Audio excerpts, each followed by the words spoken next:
있습니다. 시편 22편 함께 읽었는데요.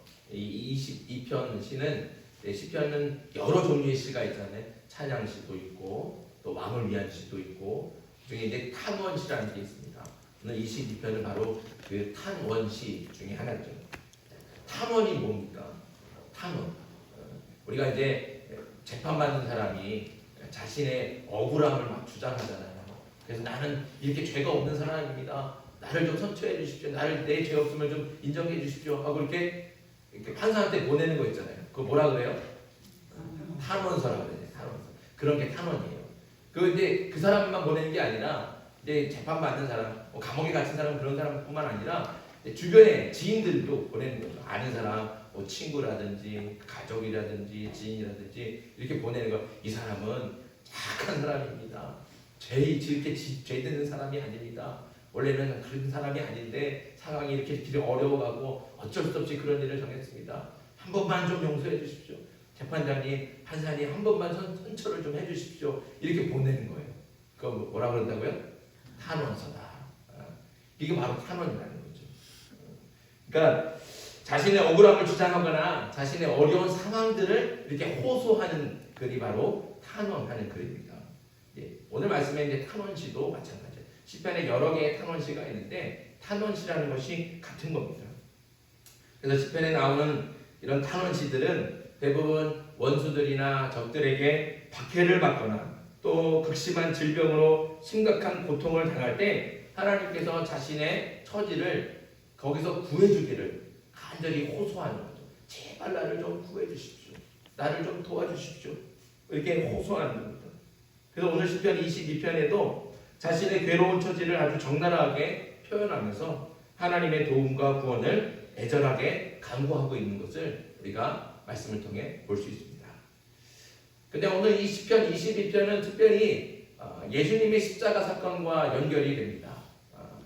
우리가 읽었지만 22편 우리 1절, 2절 보면 뭐예요? 나의 하나님 어찌하여 나를 버리셨습니까? 이 기도가 우리가 어디서 많이 들어봤잖아요. 그렇죠?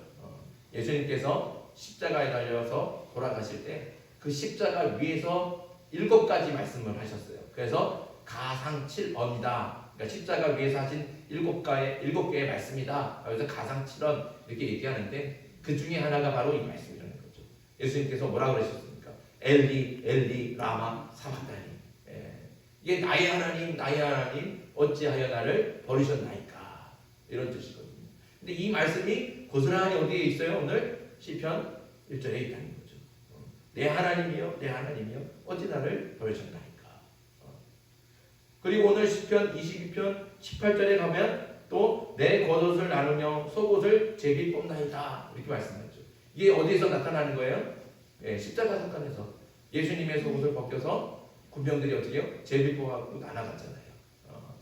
그래서 이것이 예수님이 십자가에 돌아가시기 적어도 수백 년 전에 이 시편이 쓰여진 거거든요.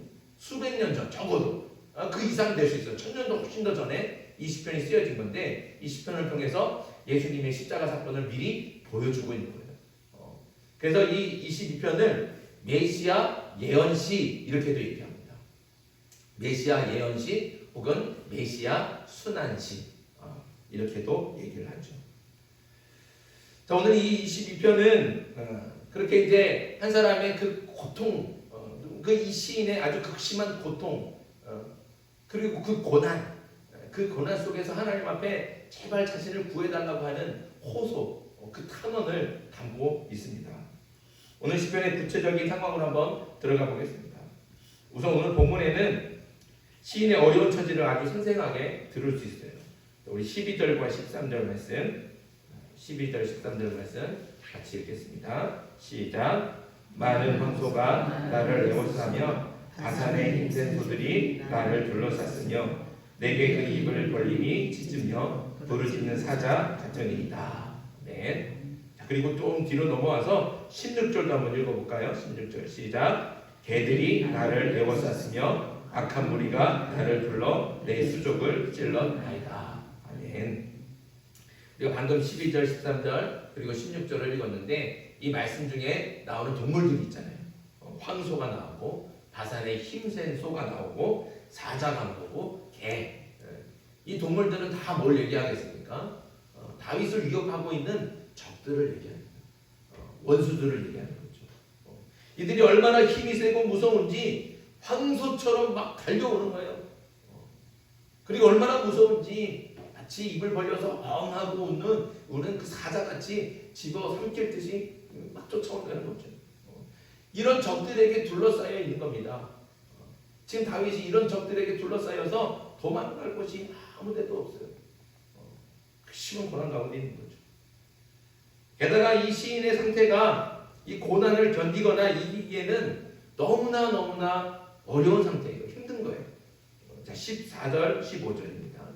14절, 15절 같이 읽습니다. 시작. 나는 불같이 쏟아졌으며 내 모든 뼈는 어그러졌으며 내 마음은 밀랍 같아서 내 속에서 녹았으며 내 힘이 말라 질그릇 조각 같고 내 혀가 입천장에 붙었나이다.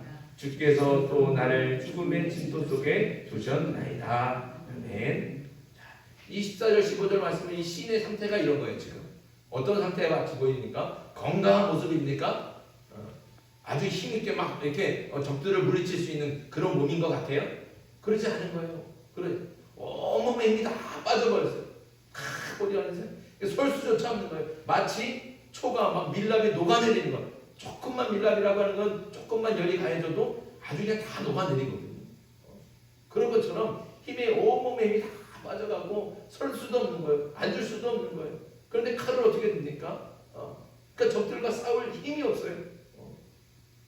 막 질거를 거죠. 입이 바짝바짝 말라고 입천장이 다 늘어붙고. 그래갖고 고백하는 게 뭐예요? 나를 죽음의 진토 속에 두셨네. 이제 죽기 일보 직전이라는 거예요. 죽을 것 같다는 거예요. 지금 시인의 상태가 이런 거예요. 거기다 또 17절 볼까요? 17절도 한번 같이 읽습니다. 시작. 내가 내 모든 뼈를 셀 수 있나이다. 그들이 나를 주목하여 보고. 여러분 중에 여러분 몸에 뼈가 얼마나 있는지 보면서 여기 있고 여기 있고 여기 셀 수 있는 분 있어요? 우리는 못 세요. 왜냐하면 우리는 다 그래도 살이 쪘든 어쨌든 다 살이 이렇게 덮어 있어요. 그래갖고 뼈가 보이지는 않아요. 근데 오늘 말씀이 시인은 뭐라고 고백하고 있어요? 뼈를 어떻게 해요? 모든 뼈를 다 셀 수 있습니다. 이게 무슨 뜻이겠습니까? 이 뼈가 이 살이 그냥 바짝 말라 있는 거예요. 바짝 말라갖고 앙상하게 뼈만 드러나는 겁니다. 뼈만 남은 거예요. 그러니까 이게 뼈가 보이지 말아야 되는데 뼈가 다 보이는 거예요. 마치 뼈가 다 보여. 그래갖고 보면서 이거 이렇게 세는 거예요, 지금. 그 정도로 이 시인이 그렇게 온몸이 완전히 바짝 앙상하게 말라서 뼈만 남은 상태를 우리에게 보여주고 있는 겁니다. 이런 몸으로 어떻게 힘센 황소 같고 무서운 사자 같은 이런 적들을 대적해서 싸울 수 있겠습니까? 그러니까 이 시인은 지금 꼼짝없이 죽을 수밖에 없는 거예요. 그런 죽음의 위기 속에 갇혀 있는 것이죠. 얼마나 절망적인 상황에 빠져 있습니까? 자, 그런데 더 고통스럽고 슬픈 현실은 뭔지 아십니까? 자, 사람이 아무리 힘들어도요, 아무리 힘들고 아무리 어렵고 정말 아무리 고통스러워도 옆에서 누군가가 이렇게 같이 해주는 사람이 있으면, 같이 곁에 있는 사람이 누구 한 사람만 있어도 힘이 나요, 안 나요? 힘이 나요. 옆에도 누가 이렇게 좀 손만 붙잡아줘도 힘이 견딜 수 있어요. 누가 옆에서 도와주는 사람 한 사람만 있어도 견딜 수 있는 겁니다. 하지만 아무도 없이 혼자 덩그러니 버려진 것 같이 있을 때 그때가 가장 고통스럽고 가장 절망스럽다는 거죠. 사람이라고 하는 존재 자체가 혼자서는 살 수가 없는 거예요. 우리 존재가 원래 그런 겁니다. 여러분들은 한문으로 사람 인자 어떻게 씁니까? 어떤 모양이에요? 예, 이렇게 하고 이렇게 이게 다 뭘 얘기하는 거예요? 사람을 얘기하는 거예요. 사람은요 이렇게 서로 비스듬히 서로 기대어 있는 거예요. 그게 사람이라는 뜻이에요. 사람답다 그런 건 뭐예요? 서로 도우며 함께 살아라. 그래야 사람다워지는 겁니다. 혼자 있으면 그 사람의 존재로서의 그 존재가 부정이 되는 거나 마찬가지인 거죠. 사람은 혼자 살 수가 없는 거예요. 서로 기대어 함께 살아가도록 그렇게 만들어진 겁니다. 이걸 우리 성경에서도 찾을 수 있어요. 성경에서도 보세요. 하나님께서 그렇게 사람을 만드셨다는 겁니다. 하나님께서 세상을 천지를 창조하실 때 하루 이틀 이렇게 매일 창조하시잖아요. 그렇죠? 그래서 빛을 창조하시고 그리고 나서 뭐라 그러셨어요? 보시기에 좋았더라. 아 좋다. 땅을 만드시고 보시기에 좋았더라. 하늘을 만드시고도 보시기에 좋았더라. 그러니까 만들 때마다 아 보기 좋다 보기 좋다 보기 좋다 하나님이 좋아하셨거든요. 근데 하나님께서 다 만드시고 나서 딱 한번 아 이건 안 좋다 말씀하신 적이 있어요. 우리 창세기 한번 가볼까요? 창세기 2장입니다.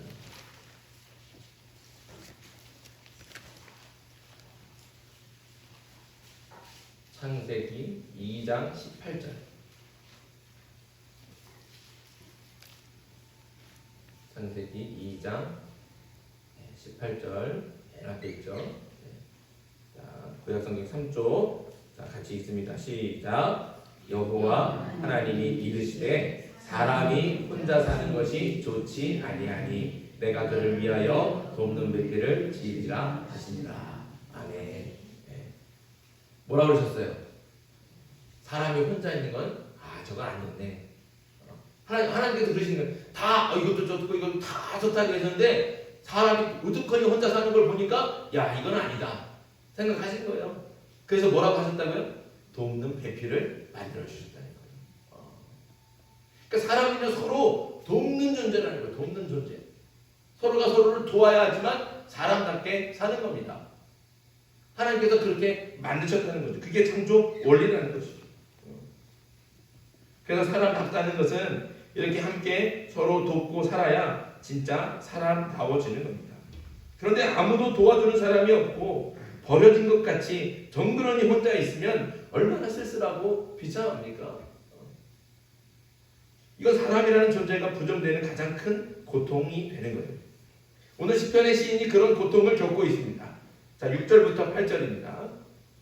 자, 6절부터 8절의 말씀 같이 읽습니다. 시작. 나는 벌레요 사람이 아니라 사람의 비방거리요 백성의 조롱거리니이다. 나를 보는 자는 나를 비웃으며 입술을 삐죽거리고 머리를 흔들며 말하되 그가 여호와께 의탁하니 구원하실 걸 그를 기뻐하시니 건지실 걸 아나이다. 아멘. 무슨 말입니까?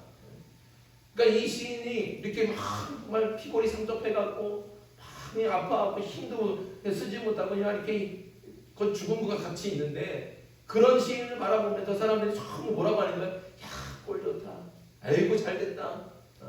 야, 이렇게 하나님 맨날 하나님 맞고 말하더니 그 하나님 값지 다시 한번 외쳐봐라. 네가 그 말하는, 네가 의지하는 그 네가 믿는 하나님 구원하나 내가 한번 지켜보겠다. 이렇게 얘기할 거예요. 이렇게 얘기해요. 그러면서 전부 이 시인의 주변에 있는 사람들이 도와주려고 어떻게 그랬니 막 들어주구나 이런 사람은 한 사람도 없어요. 지나가면서 바라보면서 비난하고 조롱하고 다 그런 사람들이 있다는 거죠. 그러니 이 시인이 지금 얼마나 쓸쓸하고 얼마나 비참한 상황입니까? 그냥 혼자 둥그러니 그냥 버려진 것 같이 있는 거예요. 아무도 도와주는 사람이 없어요. 자신의 이야기를 들어주는 사람도 없어요. 전부 다 비난하고 조롱하는 사람들만 가득한 거예요. 그런데 이런 상황보다도 더 비참하고 더 절망스러운 상황이 있습니다. 어떤 상황? 이렇게 아무도 도와주지 않고 아무도 없어도 이 시인은 오직 누구는 그래도 바라볼 수 있어요. 하나님은 바라보거든요. 하나님을 믿거든요. 그런데 그렇게 믿는 하나님, 그래서 하나님께 그렇게 기도하고 간구하고 부르짖는데 그 하나님마저도 어떻게 해요? 이 시인의 기도를 들어주지 않는 거예요. 침묵 속에 계시고 외면하고 계시는 거예요. 아무리 하나님 부르는데도 들은 척도 안 하시고 철저하게 외면당하고 있는 것 같아요. 얼마나 절망스럽고 낙심이 되겠습니까? 자, 우리 1절, 2절, 1절과 2절 같이 한번 읽겠습니다. 시작. 내 하나님이여, 내 하나님이여, 어찌 나를 버리셨나이까? 어찌 나를 멀리하여 돕지 아니하시오며 내 쉬는 소리를 듣지 아니하시나이까? 내 하나님이여, 내가 낮에도 부르짖고 밤에도 잠잠하지 아니하오나 응답하지 아니하시나이다. 아멘. 이제 시인에게는 사실 믿을 사람이 아무도 없잖아요. 누구를 의지하겠습니까? 전부 그냥 다 조롱하고 비난하는 사람만 있는데 누구를 믿을 사람도 없고 의지할 사람도 없어요. 믿고 의지할 분은 오직 누구만 있는 거예요? 하나님만. 하나님만. 근데 그 하나님마저도 외면하시는 것 같고 아무 응답이 없으시고 그러니까 얼마나 절망스럽고 슬프겠습니까? 이제는 더 희망이 아무 희망이 없는 것 같아요. 이런 극심한 절망과 슬픔 속에서 그럼에도 불구하고 오늘 시인은 어떻게 합니까? 그 하나님을 또 붙든 거예요. 하나님을 포기하지 않습니다. 10절 말씀입니다. 10절 같이 읽습니다. 시작. 내가 날 때부터 주께 맡긴 바 되었고 모태에서 나올 때부터 주는 나의 하나님이 되셨나이다. 아멘.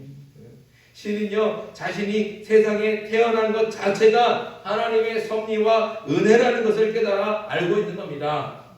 자신을 세상에 태어나게 하신 분이 아버지도 아니고 어머니도 아니라는 거예요. 누가 보내셨다는 거예요? 하나님이 보내셨다. 하나님이 보내셨다. 그러니까 모든 내가 자라고 태어나는 모든 것들은 누가 간수하시는 거예요? 누가 책임지시는 거예요? 하나님이 책임지신다는 거예요. 그걸 믿고 있는 겁니다. 그래서 지금 아무도 하나님께서 내 기도를 들어주지 않는 것 같고 외면하는 것 같고 내가 버림받은 것 같은 이 상황 속에서도 그럼에도 불구하고 이 시인은 하나님을 다시 붙드는 거예요. 하나님께 부르짖고 기도하는 거예요. 그러면서 그 하나님을 뭐라고 부른다고요? 나의 하나님. 나를 보내신 분은 나는 오직 하나님의 것입니다. 고백하는 거예요. 내가 하나님의 것이니 하나님의 소유된 나를 하나님께서 버리지 않으실 줄 믿습니다. 이렇게 고백하는 거예요. 자기가 버림받은 것 같은 상황 속에서도 그 하나님을 우리가 그렇게 생각하잖아요. 하나님 나를 왜 버리셨습니까? 그럼 하나님한테 화가 나고 원망이 되고 그럼 나의 하나님이라고 그러니까 당신만이야 그래도 되게 이렇게 얘기게 되는 거잖아요. 근데 이 시인은요 그 하나님을 향해서 그런 절망 속에서도 변하지 않게 부르짖는 그 부르짖음이 뭐예요? 우리가 방금 1절 2절 읽었지만 그 한탄하면서도 나의 하나님, 내 하나님, 그 하나님을 나의 하나님으로 부른다는 것이죠. 그렇게 그 하나님을 나의 하나님으로 부른다는 것은 끝까지 하나님을 믿고 의지하면서 그 하나님께 모든 것을 맡기는 겁니다. 그리고 하나님께서 반드시 도와주실 것을 확실하게 믿고 있는 것이죠. 그래서 시인은 마지막으로 이렇게 고백합니다. 21절입니다. 21절 시작. 나를 사자의 입에서 구하소서. 주께서 내게 응답하시고 들소의 뿔에서 구원하셨나이다. 아멘. 너 21절 잘 기도를 보시면 이 노래를 보면 뭐라고 맨 앞에 뭐라고 시인이 기도합니까? 나를 사자의 입에서 구하소서. 구하소서. 자, 구하소서 이거는 구해졌어요? 안 되었어요? 아직 구해지지 않은 거예요. 그렇죠? 아직 구해지지 여전히 고통 속에 있고 아픔 속에 있는 거예요. 그래서 구해달라고 기도하는 거죠. 구하소서. 이 앞에 모든 기도가 다 그래요. 나를 좀 도와주십시오. 나를 구해주십시오. 나를 살려주십시오. 그렇게 기도하고. 그런데 이 기도가 갑자기 어떻게 바뀝니까? 뒤로 가면 주께서 내게 응답하시고 그리고 맨 끝에 들소의 뿔에서 구원하셨나이다. 시제가 어떻게 됐어요? 과거로 갔어요. 과거. 이미 응답을 받은 거예요. 이미 구원을 받은 거예요. 하나님께서 응답해 주셨고 하나님께서 구원해 주셨다는 거예요. 자, 그러면 지금 이 상황이 완전히 다 해결이 돼서 고통에서 건짐을 받고 고난에서 건짐받고 문제가 다 해결이 되고 다 평안해져서 내가 이제 드디어 구원 받았습니다. 하나님께서 내 기도를 응답해 주셨습니다. 상황이 다 정리됐군요. 그렇게 해서 기도하는 걸까요? 그렇지 않아요. 그렇지 않아요. 사실은 여전히 고난 속에 있습니다. 여전히 극심한 고통을 당하고 있죠. 상황은 변하지 않았습니다. 그런데도 시인은 이미 응답을 받았다고 고백합니다. 그리고 하나님께서 나를 구원하셨다고 선언하는 겁니다. 이렇게 할 수 있는 것은 뭐예요?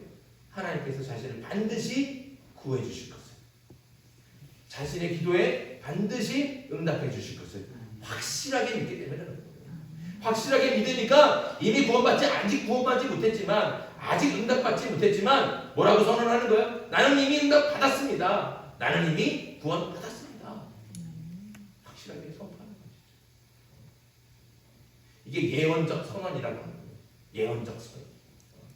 하나님에 대한 확실한 믿음이 있으니까, 그 믿음을 가지고 있으니까, 아직 여전히 고난 가운데 있고 큰 시련을 당하고 있고 적들이 둘러싸고 있지만, 그럼에도 불구하고 그 속에서 하나님께서 반드시 지켜주실 것을, 도와주실 것을, 또 거기서 건져주실 것을, 구원해 주실 것을 확실하게 믿으니까 여전히 그 고난 속에 있지만 나는 하나님께 응답을 받았습니다. 하나님께서 나를 구원해 주셨습니다 하고 선언하고 있는 겁니다. 기도는 항상 인내를 요구합니다. 기도했다고 당장 모든 것이 변하고 문제가 해결되지 않을 때가 많이 있습니다. 오늘 본문의 시인처럼 낮에도 부르짖고 밤에도 부르짖어도 그래도 아무것도 변하지 않아요. 그게 얼마나 답답합니까? 너무 간절해서 낮에도 찾아 나오고 새벽에도 오고 밤에도 그 깜깜한 길을 다 걸어 올라와서 아무도 없는 이 빈 성전에서 항상 눈물 흘리면서 땅을 치고 가슴을 치고 그렇게 부르짖어 기도하는 거예요. 그런데도 여전히 상황이 달라져. 기도하고 나가면 다 뭔가 극적으로 막 드라마 같이 막 기적적으로 막 다 달라지면 좋겠는데 달라지지 않아요. 변하지 않아요. 여전히 상황은 어렵고 현실은 고통스럽죠. 하지만 오늘 시인처럼 그럼에도 불구하고 기도하기를 멈추지 않고 절망의 순간에도 끝까지 하나님을 붙들고 기도하면 하나님께서 반드시 그 기도를 들어 응답하실 줄 믿습니다. 괴롭고 고통스러운 고난과 그리고 사람들이 비웃고 조롱하는 그런 비참한 순간에도 또 마치 죽을 것 같은 정말 당장 죽기 직전에 있는 그 죽음의 문턱에 그냥 하나님께서 나를 버려두고 가신 것처럼 그런 절망과 낙담 가운데 있을 때도 변하지 않는 진리는 뭐예요? 하나님은 나의 하나님이시다. 나의 하나님께서 나를 버려두지 않으십니다. 나는 하나님의 소유. 나는 하나님의 자녀. 우리는 모두가 다 하나님의 소유고 하나님의 자녀. 하나님께서 선언하셨잖아요. 너는 내 것이다.